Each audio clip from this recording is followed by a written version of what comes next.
ते यार या ठिकाणी बघा आपण आहे ना शिवनी संगम, शिवनी नदी संगम आहे त्या ठिकाणी नर्मदा परिक्रमा अमरकंटककडे आपण चाललेलो आहे. तर इथे ना आपल्याला आहे ना हे जे आहे ना सगळ्यात महत्त्वाचं जे म्हणजे हे जे तुम्हाला आहे ना झाड दाखवतो हे कल्पवृक्ष आहे. हे कल्पवृक्ष आहे. हे तुम्हाला जे दाखवतो हे कल्पवृक्ष आहे. हे असं आहे. हे बरोबर आपल्याला नर्मदा मैया किनारी आहे आणि हा नर्मदा मैया तुम्हाला दिसते ही मैया किनारी आहे. हे बघा या ठिकाणी. या ठिकाणी हे नर्मदा मैया या ठिकाणी हे झाड आहे आणि अशा नर्मदा मैयाच्या शेजारी हे झाड कल्पवृक्ष आहे ना याची एक तुम्हाला मी थोडक्यात माहिती सांगणार आहे या झाडाची. या ठिकाणी जर पाहिली तर थोडी हिंदी आणि थोडी मराठीमध्ये पण सांगणार आहे या ठिकाणी. हे बघा हे असं झाड आहे या ठिकाणी आणि आपण त्या झाडाची थोडक्यात तुम्हाला माहिती देतो. हे जर पाहिलं तर का नर्मदा मैया इथे या ठिकाणी असे मैयाचा हा रूप आहे आणि तिकडे जर तिकडून पाहिलं तिकडून शिवनीमध्ये नदी येते, इकडनं नर्मदा मैया शिवनी नर्मदा मैयाचा इथे समोर संगम आहे आणि त्या ठिकाणावरून इथं बरोबर संगमाच्या बाजूला हे कल्पवृक्ष हे झाड आहे. हे झाड आहे. आता हे जे झाड आहे तर हे झाडाची आहे ना आपण थोडक्यात तुम्हाला एक माहिती सांगतो किंवा हे झाडाचं थोडक्यात हे सांगतो. तर एक असं झाड आहे हे जर आहे ना एक तुम्हाला सांगतो या ठिकाणी आहे ना हे झाड आहे. तर या ठिकाणी या झाडाच्या याच्यात आहे ना हिंदू आणि जैन किंवा बुद्ध ह्या म्हणजे पुराणामध्ये कथा आहे कथांमध्ये आहे ना ते एक आहे ना कथामध्ये एक कल्पवृक्ष एक दिव्य झाड मानलं जातं. त्याच्यामध्ये इच्छापूर्ती म्हणजे इच्छा जे आपल्याला इच्छा पाहिजे ते करण्यावाला हे इच्छापूर्ती एक झाड आहे. म्हणजे इच्छापूर्ती करण्यावाला वृक्ष आहे. इच्छापूर्ती करनेवाला ते प्रचुरता समृद्धि और इच्छाओं का पूरा करने वाला शक्ति का प्रतीक भी है. म्हणजे आपल्याला आहे ना प्रचुरता समृद्धी आणि इच्छा म्हणजे आपल्याला आहे ना सगळं आपल्याला जे काही पाहिजे असेल ते आपण या झाडापाशी आहे ना काही मागू शकतो. या ठिकाणी या झाडाला ज्यावेळेस आपण मागतो ना त्यावेळेस हे आहे ना म्हणजे हे प्रतीक आहे शक्ति प्रतीक आहे. हे झाड हे शक्ति प्रतीक आहे. शक्ति प्रतीक है जिसका अवसर भारत में विभिन्न पवित्र वृक्ष क्या आहे ना आता आहे ना भारत के विभिन्न पवित्र वृक्ष आहे. या ठिकाणी जर पाहिलं ना भारत के त्याच्यामध्ये आहे ना हे झाड आहेत बरगद आणि पिपल नारियल हे ना 3 झाडं येतात पवित्र याच्यामध्ये. पवित्र वृक्षामध्ये 3 झाडं येतात. बरगद येतं, पिपळचं झाड येतं, नारियलचं झाड येतं. त्याच्या संग हे झाड आहे ना मानलं जातं या ठिकाणी.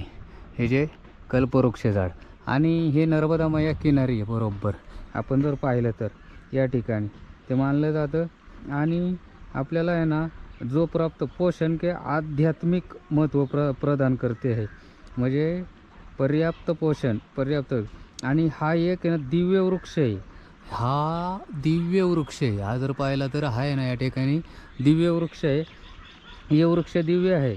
हे वृक्ष ते समुद्र मंथन म्हणून उत्पन्न झालं आहे. समुद्र मंथन से ना उत्पन्न हुआ है और शुद्ध इरादों से की गई मनोकामना पूरा करता है. आपण शुद्ध म्हणजे आपले ना मन साफ पाहिजे त्यावेळेस आहे ना त्यावेळेस आपण आहे ना ह्या झाडापाशी ज्यावेळेस मन साफ असेल त्यावेळेस आहे ना मागू शकतो ना तर आपली मनोकामना ह्या ठिकाणी आहे ना आपल्या मनामध्ये काय असं नाही ते पूर्ण होऊ शकतं शुद्ध इराद्याचे. आणि शास्त्रामध्ये असं आहे ना लिहिलं का दिव्य आशीर्वाद और भौतिक लाभों का स्रोत भी आहे. भौतिक म्हणजे भौतिक भरपूर लाभों का अजून आहे ना जो पाहिजे ते स्रोत आहे. आता या ठिकाणी ज्यांनी मागितले नाही ते बघा असं आहे ना बांधून ठेवले इथे याला आहे ना हे बघितलं जे मागून तिथे आहे ना नारळ बांधला हे बांधले ते बांधले या ठिकाणी. आणि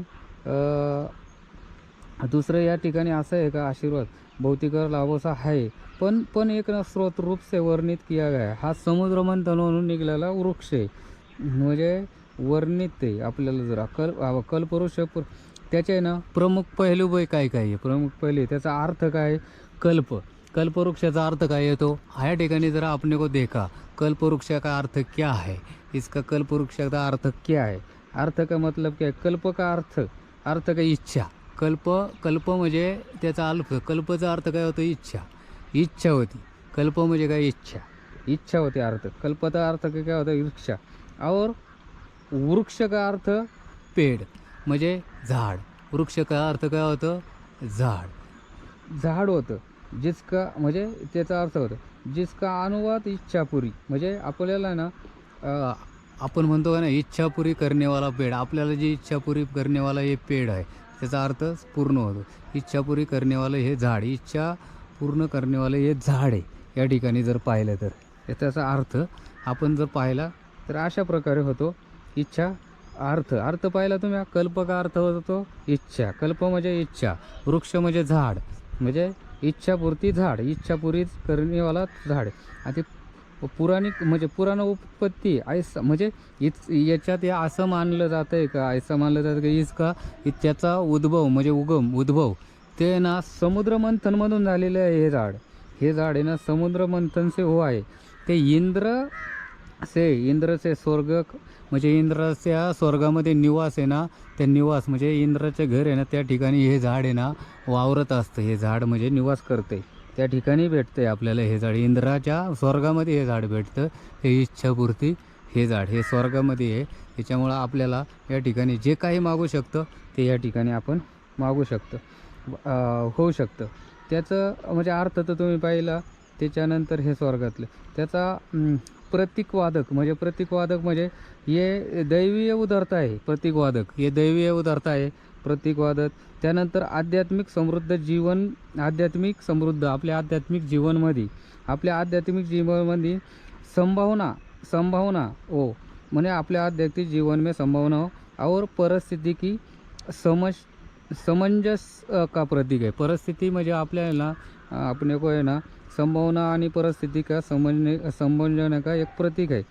त्याच्यानंतर भारत में अभिव्यक्ती है. अभिव्यक्ती म्हणजे काय, विभिन्न वृक्ष का कल्पवृक्ष एक रूप सन्मानित किया है अभिव्यक्ती में. भारत क्या आपल्या ना अभिव्यक्तीमध्ये आहे ना हे झाड आहे ना विभिन्न वृक्ष का याच्यामध्ये आहे ना हे केलं आहे. आता बरगदमध्ये आहे ना ज्ञानगृहदा ये छाया भोजन आणि औषधी का धार्मिक उपयोग प्रदान करता है.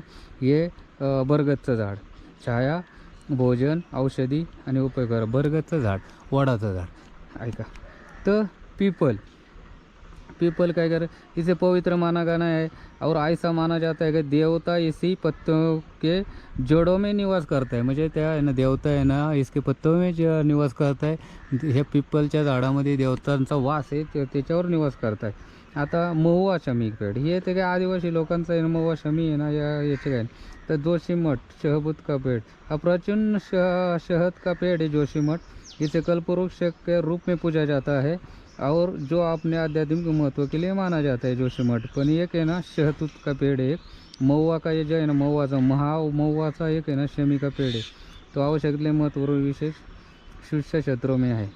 आता बौद्ध संदर्भ का है लक्षणीय रूप के इच्छाओं के प्रतीक ज्ञानोदय के अंतर्हित क्षमता आणि प्रतिनिधित्व. म्हणजे आहे ना हे काय झाड आहे ना, आता त्याचं तुम्हाला सांगतो. एक आहे ना संक्षेप में ना कल्पवृक्ष आहे ना हमेशा म्हणजे सारखा एक विशिष्ट वृक्ष नहीं होता तो, बल्कि ये एक ऐसा अवधारण है कि जो प्रतीक के परमदाता आशीर्वाद के स्रोत और भारतीय आध्यात्मिक परंपराओं में शक्तिशाली प्रतीक का प्रतीक है.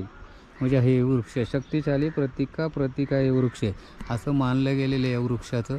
या वृक्षाची तुम्हाला संपूर्ण अशी आहे ना कल्पवृक्षाची आहे ना मी संपूर्ण तुम्हाला डिटेल दिलेली आहे या ठिकाणी. आणि हे जे आहे ना आपल्याला बघायला भेटलं ना नर्मदा परिक्रमा मार्गावरती आहे ना ते आहे ना शिवनी जो संगम आहे ना शिवनी नदी संगम आहे. या ठिकाणी ज्यावेळेस आपण आहे ना अमरकंटककडे जातो ना नर्मदा किनारा मार्गे ज्यावेळेस परिक्रमा करतो ना त्यावेळेस हे बघायला भेटतं. रोड मार्गे पण आल्याच्या नंतरही आपल्याला बघायला भेटणार. रोड मार्गे पण रोड आहे आपल्याला. ज्यावेळेस आपण रोडने अमरकंटककडे त्यावेळेस आपल्याला 2 ते 2.5 किलोमीटर आतमध्ये येऊन आहे ना आपल्याला हे बघायला भेटतं या ठिकाणी हे झाड. हे जे झाड नर्मदे हर.